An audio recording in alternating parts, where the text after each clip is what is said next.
ছোটবেলায় মামা বাড়িতে যেই ভালোবাসা পেতাম আজও সেটা একই রকম রয়ে গেছে। হ্যালো এভরিওয়ান, আমি প্রিয়াঙ্কা। আজ চলে এসেছি আরও একটা গল্প নিয়ে।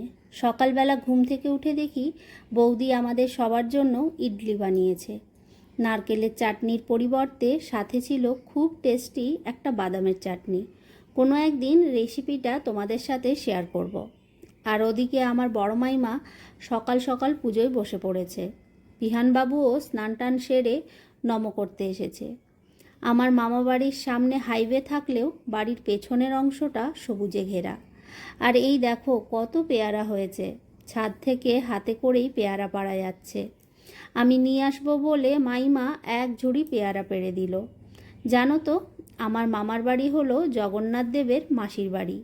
তাই মামা বাড়িতে 7 দিন ধরেই মহোৎসব চলে। বিয়ের আগে রথের সময় মামাবাড়ি যেতাম মহোৎসব খাওয়ার লোভে।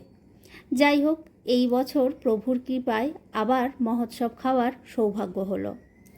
আগে জানো তো, প্রভু আমার এক মামার বাড়িতেই থাকতেন। এখন প্রভু থাকার জন্য একটা ছোট্ট মন্দির বানানো হয়েছে।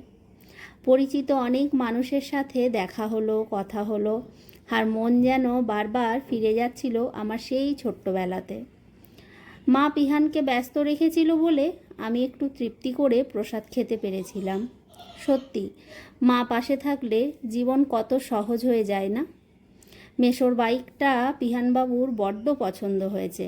আমার ছেলে বাইক, কার এগুলো খুব ভালোবাসে। এবার বাড়ি ফেরার পালা। সবাইকে টাটা জানিয়ে রওনা দিলাম হলদিয়ার পথে। আজকের ভ্লগটা এখানেই শেষ করছি।